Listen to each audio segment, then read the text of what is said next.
اس کے دل میں ایک تڑپ تھی، ایک بے قراری جو ایک عاشق کو اپنے محبوب کی آمد سے پہلے محسوس ہوتی ہے۔ تاریخ یہ بتاتی ہے کہ نستورہ راہب نے زندگی کے کئی سال اپنے گوشے میں خاموشی سے گزارے، مگر اس کی آنکھوں میں مسلسل ایک جستجو کی چمک موجود تھی۔ اس کا ایمان تھا کہ آسمانی صحیفے محض مقدس الفاظ نہیں بلکہ روشن راستے ہیں، اور وہ راستہ ایک ایسی ہستی کی طرف جاتا ہے جو تمام بنی نوع انسان کے لیے ہدایت کا چراغ بنے گی۔ یہی وجہ تھی کہ وہ صرف علم پر انحصار نہیں کرتا تھا، بلکہ اس کے باطن میں بھی ایک نورانی بصیرت بیدار ہو چکی تھی جو اسے سچائی کی خوشبو دور سے سونگھنے کی صلاحیت دیتی تھی۔ نستورہ کوئی عام راہب نہیں تھا، وہ ایک ایسا مرد درویش تھا جسے آسمانی صحیفوں سے اس عظیم رسول کی جھلکیں نظر آتی تھیں جن کی آمد پر تمام انبیاء نے خوشخبری دی تھی۔ اور جب قریش کا ایک تجارتی قافلہ شام کی طرف روانہ ہوا تو نستورہ کو فوراً احساس ہوا کہ اس کی تڑپ کا وقت ختم ہونے والا ہے، اس کا انتظار مکمل ہونے کے قریب ہے، کیونکہ اس قافلے میں ایک 14 سالہ نوجوان تھا، ایک چمکتا چہرہ، پر نور آنکھیں، پرکشش سکون اور ایسی خاموشی جو دلوں کو بے چین کر دے۔ اور جیسے ہی نستورہ کی نظر اس نوجوان پر پڑی، اس نے وہ جملہ کہا جو تاریخ میں ہمیشہ کے لیے امر ہو گیا، یہی ہے وہ جسے میرے رب نے انجیل میں بار بار دکھایا ہے۔ ناظرین، نبوت سے قبل کا مکہ محض ایک شہر نہیں بلکہ ایک روحانی، تہذیبی اور تجارتی مرکز تھا۔ بیت اللہ کی موجودگی نے اسے عرب کے قلب میں ایک ایسا مقام عطا کر دیا تھا جہاں ہر قبیلہ احترام کے ساتھ آتا، طواف کرتا اور اپنے تعلقات کو مضبوط بناتا۔ قریش جو کہ خانہ کعبہ کے متولی تھے، اس مذہبی مرکزیت کو معاشی حکمت عملی میں تبدیل کرنے میں بے مثال مہارت رکھتے تھے۔ وہ جانتے تھے کہ دین کے ساتھ دنیا کو بھی چلانا ہے، اور یہی سبب تھا کہ تجارت کو انہوں نے نہ صرف اپنایا بلکہ اس میں اعلیٰ اخلاقی معیار قائم کر کے باقی قبائل سے ممتاز ہو گئے۔ قریش کے 2 بڑے تجارتی سفر مشہور تھے، ایک سردیوں میں یمن کی جانب اور دوسرا گرمیوں میں شام کی طرف۔ یہ صرف تجارت نہیں تھی بلکہ ایک مکمل سماجی اور تہذیبی مشق تھی۔ سینکڑوں میل کا یہ سفر اونٹوں، قافلوں اور مال و اسباب سے لدے کاروانوں کے ساتھ طے ہوتا، جن میں نوجوان بھی ہوتے، تجربے کار بھی، اور وہ لوگ بھی جو نئی دنیا دیکھنے کے خواب لیے نکلتے۔ ان قافلوں میں ہندوستانی مسالے، حبشہ کا چمڑا، مصر کی کتان، یمنی عطر اور شامی گندم، غرض ہر خطے کا نفع بخش مال شامل ہوتا۔ ایسے ایک ماحول میں حضرت خدیجہ رضی اللہ تعالی عنہا کا نام بطور ایک باوقار، باکردار اور بصیرت افروز تاجرہ نمایاں ہوتا ہے۔ وہ زمانے میں بھی ایک کامیاب بزنس وومن تھی، جب عورتوں کو عموماً کاروبار سے دور سمجھا جاتا تھا۔ ان کے تجارتی تعلقات شام، یمن اور دیگر عرب علاقوں تک پھیلے ہوئے تھے، لیکن ان کی نظر صرف مال و منافع پر نہیں بلکہ اسے سنبھالنے والے انسان پر بھی ہوتی۔ انہیں ایک ایسے شخص کی تلاش رہتی جو صرف مالدار نہ ہو بلکہ سچا ہو، دیانتدار ہو، اور جس کی شخصیت اتنی باوقار ہو کہ ہر سودے میں اعتماد کی جھلک نظر آئے۔ اسی تلاش نے انہیں حضرت محمد صلی اللہ علیہ وآلہ وسلم تک پہنچایا۔ مکہ میں الصادق اور الامین جیسے القاب کسی انسان کو یوں ہی نہیں ملتے تھے، یہ وہ نام تھے جو لوگوں کو ان کے کردار، سچائی اور اعتماد کے باعث دیے جاتے تھے۔ بچپن سے لے کر جوانی تک آپ صلی اللہ علیہ وآلہ وسلم کی زندگی میں کبھی کوئی دھوکہ، جھوٹ یا فریب کا نشان نہ تھا۔ لوگ اپنے قیمتی مال، زیورات، امانتیں اور حتیٰ کہ تنازعات کا حل بھی آپ صلی اللہ علیہ وآلہ وسلم کے سپرد کرتے، کیونکہ وہ جانتے تھے کہ محمد بن عبداللہ صلی اللہ علیہ وآلہ وسلم نہ صرف انصاف کریں گے بلکہ خدا کی رضا کو ہر معاملے میں مقدم رکھیں گے۔ حضرت خدیجہ رضی اللہ تعالی عنہا نے جب آپ صلی اللہ علیہ وآلہ وسلم کی شہرت اور کردار کا مشاہدہ کیا تو اپنے قافلے کا انتظام آپ صلی اللہ علیہ وآلہ وسلم کو سونپ دیا۔ ان کے ساتھ حضرت خدیجہ کے غلام میسرہ بھی روانہ کیے گئے تاکہ سفر کی نگرانی بھی ہو اور مکمل رپورٹ بھی مل جائے۔ یہ سفر معمولی تجارتی مشن نہ تھا، یہ وہ قافلہ تھا جس میں ایک عظیم الشان روحانی واقعہ ہونے والا تھا، ایک ایسا لمحہ جو بعد ازاں تاریخ کی کتابوں میں ثبت ہوا اور جس نے ایک عیسائی راہب کو اس بات پر مجبور کر دیا کہ وہ اعلان کرے، یہی ہے وہ آخری نبی جسے ہم کتابوں میں پڑھتے آئے ہیں۔ ناظرین، ادھر حضرت خدیجہ رضی اللہ تعالی عنہا کے تجارتی قافلے کی روانگی کا وقت قریب آیا تو مکہ میں کاروباری سرگرمیاں عروج پر تھیں، لیکن اس قافلے میں خاص بات تھی جو مکہ کی عام تجارتی فضا سے مختلف تھی۔ اس بار قافلے کا انتظام سنبھالا تھا محمد بن عبداللہ صلی اللہ علیہ وآلہ وسلم نے، جو اپنی سچائی، دیانت اور بلند اخلاق کی وجہ سے اہل مکہ میں الصادق اور الامین کے لقب سے پہچانے جاتے تھے۔ حضرت خدیجہ رضی اللہ تعالی عنہا نے جب آپ صلی اللہ علیہ وآلہ وسلم کو اپنا نمائندہ مقرر کیا تو یہ فیصلہ صرف تجارتی اعتماد کا مظہر نہ تھا بلکہ تاریخ کے ایک عظیم باب کا آغاز بھی تھا۔ قافلے کے ساتھ میسرہ نامی غلام بھی تھا جو حضرت خدیجہ رضی اللہ عنہا کے انتہائی قابل اعتماد کارکنوں میں شمار ہوتا تھا۔ اس کی ذمہ داری تھی کہ وہ قافلے کی کارکردگی، لین دین اور خاص طور پر محمد صلی اللہ علیہ وآلہ وسلم کے کردار کا بغور مشاہدہ کرے۔ لیکن یہ مشاہدہ صرف تجارتی سطح پر نہ رہا، یہ ایک روحانی، اخلاقی اور اندرونی انقلاب کی جھلکیاں دیکھنے کا موقع بن گیا۔ جوں جوں قافلہ مکہ سے دور ہوتا گیا، راستے کی مشکلات، موسم کی شدت اور سفر کی صعوبتیں بڑھتی گئیں، لیکن نبی کریم صلی اللہ علیہ وآلہ وسلم کی موجودگی ہر لمحے قافلے کے لیے باعث سکون بنی رہی۔ آپ صلی اللہ علیہ وآلہ وسلم نہ صرف اپنے فرائض بخوبی انجام دیتے بلکہ اپنے ساتھیوں کے لیے سہارا بھی بنتے۔ اگر کوئی بیمار ہو جاتا تو آپ علیہ الصلاۃ والسلام اس کی تیمارداری فرماتے، اگر کوئی پیچھے رہ جاتا تو آپ علیہ الصلاۃ والسلام اس کا انتظار کرتے۔ میسرہ نے بارہا یہ منظر دیکھا کہ جب لوگ تھک جاتے تو محمد صلی اللہ علیہ وآلہ وسلم انہیں دلاسا دیتے، خود ان کا بوجھ اٹھا لیتے اور ہر قدم پر احسان کے بجائے عاجزی کا مظاہرہ کرتے۔ میسرہ نے ایک اور غیر معمولی بات بھی دیکھی۔ وہ بیان کرتا ہے کہ بعض اوقات جب دھوپ بہت شدت کی ہوتی تو ایسا محسوس ہوتا جیسے کوئی سایہ دار بادل یا فرشتے آپ علیہ الصلاۃ والسلام پر سایہ کر رہے ہوں۔ یہ کوئی عام نظارہ نہ تھا، ایک عام غلام کے مشاہدے نے مستقبل کی نبوت کی جھلک محسوس کی۔ اس کے دل میں اس شخصیت کی عظمت نقش ہوتی گئی۔ قافلے کے راستے میں کئی علاقے، قبائل اور چھوٹے بڑے بازار آئے۔ نبی کریم صلی اللہ علیہ وآلہ وسلم کی سچائی، لین دین میں دیانتداری، گفتار کی نرمی نے وہاں کے لوگوں کو بھی متاثر کیا۔ بعض نے تو حیرت سے پوچھا، یہ نوجوان کون ہے جو خرید و فروخت میں جھگڑا نہیں کرتا، تول میں کمی نہیں کرتا اور بات ایسے کرتا ہے جیسے دل میں اتر جائے۔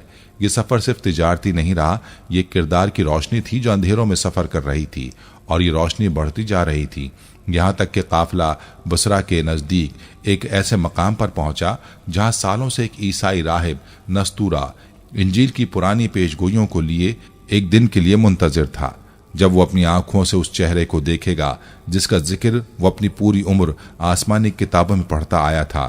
وہ لمحہ قریب آ چکا تھا جب کتابوں کی تحریریں حقیقت بننے والی تھیں، اور ایک راہب، ایک غلام اور ایک نبی سب اپنی اپنی جگہ تاریخ کا دائمی حصہ بننے والے تھے۔ جب قریش کا تجارتی قافلہ شام کی تاریخی شہر بصرہ کے نزدیک پہنچا تو یہ ایک عام قیام نہ تھا۔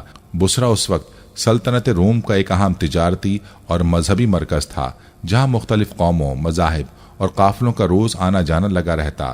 رومی طرز تعمیر کی عمارتیں، عیسائی خانقاہیں اور صدیوں پرانی گلیاں، بصرہ کا ماحول روحانی اور علمی کشش سے بھرپور تھا، لیکن ان سب میں خانقاہ ایسی بھی تھی جو دنیا سے کٹی ہوئی تھی اور جس کا مکین برسوں سے کسی آنے والے کا منتظر تھا۔ یہی وہ خانقاہ تھی جہاں نستورہ راہب عبادت و ریاضت میں مصروف رہتا تھا۔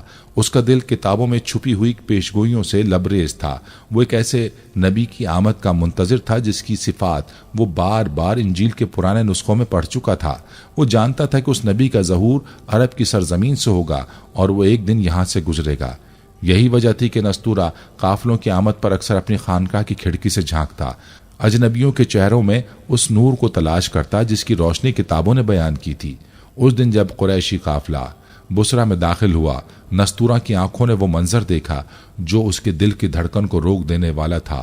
ایک نوجوان، خاموش، متوازن اور پرجمال چہرہ۔ اس کے چہرے پر ایک ایسا نور جھلک رہا تھا جو عام انسانوں میں نہیں پایا جاتا۔ نستورہ ٹھٹک کر رہ گیا۔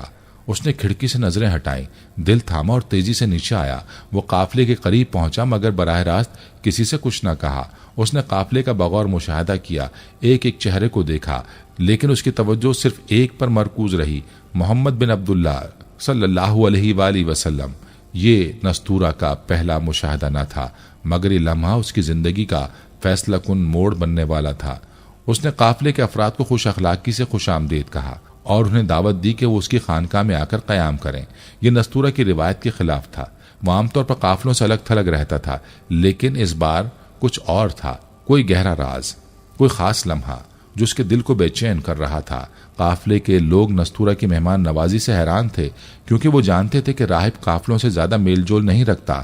مگر اس دن اس کی گرم جوشی، عاجزی اور خوش اخلاقی میں کچھ ایسا تھا کہ سب اس کی دعوت قبول کرنے پر آمادہ ہو گئے۔ نستورہ کی نگاہ بار بار اس نوجوان پر جا ٹھہرتی جو سب سے الگ، خاموش مگر باوقار انداز میں کھڑا تھا۔ یہ صرف ایک مہمان نوازی کا لمحہ نہ تھا، یہ ایک صدیوں پرانی پیشگوئی کے ظہور کا ابتدائی اشارہ تھا۔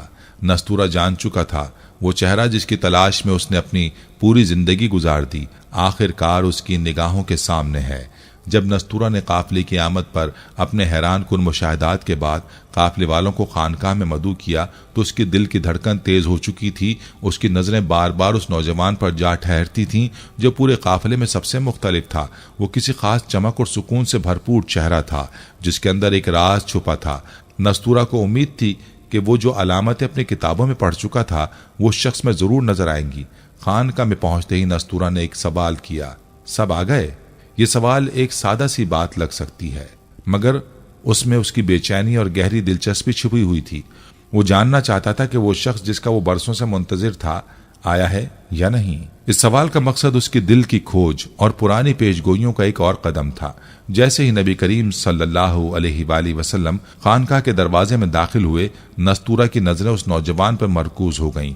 آپ علیہ الصلوۃ والسلام کا چہرہ، اس کی شخصیت اور آپ کا سراپا اسے فوراً پہچاننے کی علامت بن گئے۔ نستورہ کی نظریں آپ علیہ الصلوۃ والسلام کے چہرے پر ٹک گئیں۔ وہ جان چکا تھا کہ یہی وہ شخص ہے جس کا ذکر کتابوں میں تھا، اور یہی وہ نبی آخر الزماں ہیں جن کی آمد کا انتظار صدیوں سے کیا جا رہا ہے۔ نستورہ کی نگاہوں میں ایک سکون تھا مگر اندر کی شدید جذباتی کیفیت اس کی آنکھوں سے جھلک رہی تھی۔ اس نے فوراً اپنی آنکھوں کو جھپک کر پھر سے مشاہدہ کیا اور آپ علیہ الصلوۃ والسلام کے چہرے کی گہرائی میں موجود ایک خاص علامت کو دیکھا، وہ مہر نبوت۔ نستورہ نے جو علامت اپنی کتابوں میں پڑھ رکھی تھی وہ آج حقیقی طور پر اس کے سامنے تھی۔ نبی اکرم صلی اللہ علیہ وآلہ وسلم کے کاندھے کے نیچے ایک چھوٹا سا نشان تھا جو آپ کے نبی ہونے کی واضح علامت تھا، مہر نبوت۔ یہ وہ نشان تھا جس کا ذکر ایک غیبی پیشگوئی میں کیا گیا تھا۔ نستورہ کی نظریں اسی مقام پر مرکوز ہو گئیں اور اس کی آنکھوں میں خاص قسم کی چمک اتر آئی۔ چند لمحوں کے لیے نستورہ خاموش ہو گیا۔ اس کی آنکھوں میں ایک عجیب سی حیرت تھی اور دل میں ایک گہری خوشی۔ اس نے اپنی زندگی کی سب سے بڑی سچائی کو پہچان لیا تھا۔ اس ملاقات نے نہ صرف اس کی پیشگوئیوں کو سچ ثابت کیا بلکہ اس کے دل میں ایک نئی روشنی ڈال دی تھی۔ نستورہ کو وہ شخص مل گیا تھا جس کے بارے میں وہ اپنی ساری زندگی پڑھتا آیا تھا۔ اپنے جذبات کو کنٹرول کرتے ہوئے نستورہ نے دھیرے سے کہا، تم وہی ہو جس کا برسوں میں نے انتظار کیا تھا، وہ نبی آخر الزماں جس کا ذکر تمہاری کتابوں میں بھی تھا اور ہمارے ہاں بھی ہے۔ یہ وہ لمحہ تھا جب نستورہ نے اپنے دل کی آواز سنی اور اس کی گواہی دینے کا ارادہ کیا۔ نبی کریم صلی اللہ علیہ وآلہ وسلم کی شخصیت کا نور، آپ کی سچائی اور مہر نبوت نے اس کی تمام شک و شبہات کو مٹاتے ہوئے اسے کامل یقین میں بدل دیا۔ ناظرین، جب نستورہ نے اپنی آنکھوں کے سامنے مہر نبوت کی نشانی دیکھ لی تو اس کا دل ایک سنگین حقیقت سے گواہ ہو گیا۔ اس کے ذہن میں ایک سوال تھا، کیا وہ شخص باقی وہی ہے جس کا ہم سب انتظار کر رہے ہیں؟ مگر جب نبی کریم صلی اللہ علیہ وآلہ وسلم کی شخصیت میں وہ تمام علامات اور روحانی جلال اسے نظر آیا تو اس کا دل یقین سے بھر گیا۔ نستورہ نے غلام میسرہ سے گفتگو شروع کی جو قافلے میں نبی صلی اللہ علیہ وآلہ وسلم کے ہمراہ سفر کر رہا تھا۔ اس نے میسرہ سے کہا، یہ بچہ نبی بنے گا جس کا ذکر ہم نے اپنی کتابوں میں پڑھا ہے۔ یہ الفاظ نستورہ کی پیشگوئی کو واضح کرتے تھے۔ اس نے اپنی زندگی میں پہلی بار کسی انسان میں وہ تمام صفات دیکھی جو ایک نبی میں ہونی چاہیے تھیں، صداقت، امانت، اخلاق اور ایک خاص نورانی جلال۔ لیکن نستورہ کی پیشگوئی صرف ایک خوشی کا پیغام نہیں تھی، اس نے میسرہ کو ایک سنگین حقیقت سے بھی آگاہ کیا۔ وہ یہ تھا کہ نبی آخر الزماں کی آمد کے ساتھ ہی ایک نئی تحریک کا آغاز ہونے والا تھا، اور وہ یہ وقت تھا جب بہت سے خطرات بھی سر اٹھا سکتے تھے۔ نستورہ نے میسرہ سے کہا، یہودی علماء جنہیں اس نبوت کا پتہ چل چکا ہے وہ اس کے مخالف ہوں گے، وہ تمہارے نبی کی مخالفت کریں گے اور اس کا راستہ روکنے کے لیے ہر ممکن کوشش کریں گے۔ تمہیں ان کے بارے میں ہوشیار رہنا ہوگا کیونکہ ان کی طاقت اور اثر و رسوخ بہت زیادہ ہے۔ نستورہ کی یہ تنبیہ ایک پیشگوئی سے زیادہ ایک وارننگ بن چکی تھی۔ وہ جانتا تھا کہ یہ نبی آخری نبی ہیں اور ان کے آنے سے موجودہ مذہبی اور سیاسی نظام میں زلزلہ آنا تھا۔ اس وقت تک وہ جان چکا تھا کہ جس شخص سے اس نے ملاقات کی تھی وہ نہ صرف اپنی قوم بلکہ پورے عالم انسانیت کے لیے ایک نیا پیغام لے کر آیا ہے۔ یہ باتیں میسرہ کے دل پر ایک خاص اثر ڈال گئیں۔ اسے اندازہ ہو چکا تھا کہ جو عظمت اور اہمیت نبی صلی اللہ علیہ وآلہ وسلم کے ساتھ جڑی ہوئی تھی وہ صرف ایک نبی کی شخصیت کا نہیں بلکہ ایک عالمی انقلاب کا پیش خیمہ تھی۔ نستورہ کی پیشگوئی اور تنبیہ دونوں نے میسرہ کو اس حقیقت سے آگاہ کیا کہ یہ سفر صرف تجارتی نہیں بلکہ ایک نئے دور کا آغاز تھا۔ جب تجارتی قافلہ شام سے واپس مکہ کی طرف روانہ ہوا تو راستے کی ہر دشواری اور تکلیف کے باوجود اس سفر کی اہمیت میں اضافہ ہوتا چلا گیا۔ قافلے کا ہر شخص جان چکا تھا کہ اس سفر کے دوران وہ ایک ایسے شخص کے ساتھ چل رہا ہے جس کی تقدیر میں صرف دنیا نہیں بلکہ پورے عالم کی ہدایت شامل تھی۔ نبی کریم صلی اللہ علیہ وآلہ وسلم کی شخصیت کی سادگی، اخلاق اور عزم نے ہر فرد کو متاثر کیا تھا اور ان کی موجودگی نے قافلے کے ہر لمحے کو سکون، اطمینان اور برکت سے بھر دیا تھا۔ اس سفر کے دوران نبی صلی اللہ علیہ وآلہ وسلم نے نہ صرف تجارت کے کاموں کو بخوبی انجام دیا بلکہ قافلے کے لوگوں کے ساتھ حسن سلوک اور نرم گفتاری سے پیش آ کر اپنے اخلاق کی ایک نئی مثال قائم کی۔ میسرہ جو اس سفر کے دوران نبی صلی اللہ علیہ وآلہ وسلم کے ساتھ تھا، واپسی پر جو کچھ بھی اس نے دیکھا اس نے اسے اپنے دل و دماغ میں محفوظ کر لیا تھا۔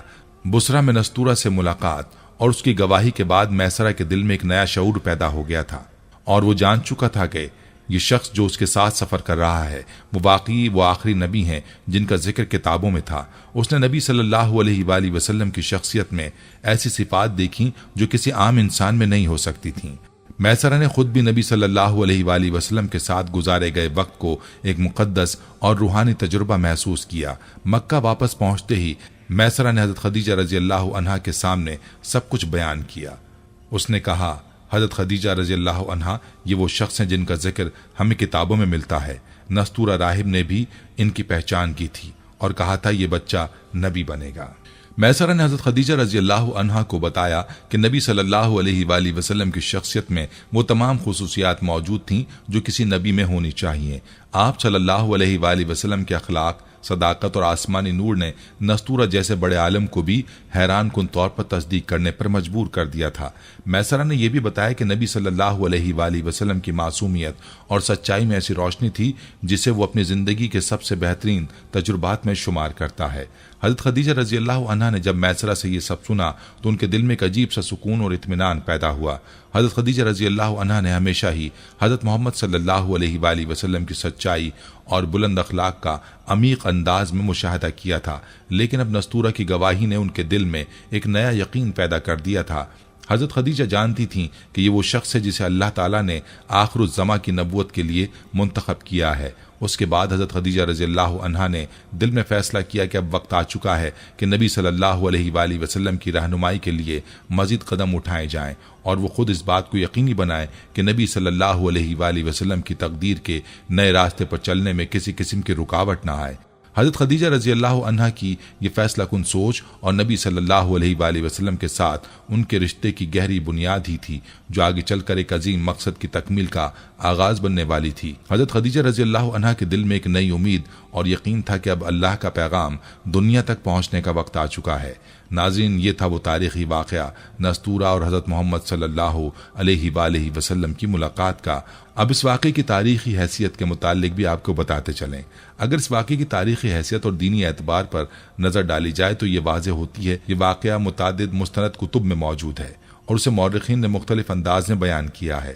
ابن اسحاق نے اپنے مشہور کتاب سیرت ابن اسحاق میں اس سفر اور نستورہ راہب کی ملاقات کو تفصیل سے بیان کیا ہے۔ اس طرح طبری نے اپنی تاریخ طبری میں بھی اس واقعے کا ذکر کیا ہے جہاں نبی صلی اللہ علیہ وآلہ وسلم کی شخصیت کی پیشگوئی اور نستورہ کے رد عمل کو مستند طور پر ذکر کیا گیا ہے۔ ابن حشام نے بھی اپنی سیرت میں اس واقعے کی تشہیر کی ہے اور اس کو اہمیت دی ہے کیونکہ یہ واقعہ نبی صلی اللہ علیہ وآلہ وسلم کی نبوت کے لیے ایک بڑی علامت تھا۔ یہ تاریخی روایت ہمیں اس حقیقت کی گواہی دیتی ہیں کہ نبی صلی اللہ علیہ وآلہ وسلم کی نبوت کی علامات نہ صرف مسلمانوں کے لیے بلکہ اس وقت کے غیر مسلموں کے لیے بھی کھلی تھیں اور یہ واقعہ ان کی اہمیت کو واضح کرتا ہے۔ محدثین نے اس واقعے کی صحت پر کوئی شکوک و شبہات ظاہر نہیں کیے کیونکہ اس سے مختلف روایات میں اتفاق پایا جاتا ہے اور یہ واقعہ ان روایات کی روشنی میں درست ثابت ہوتا ہے۔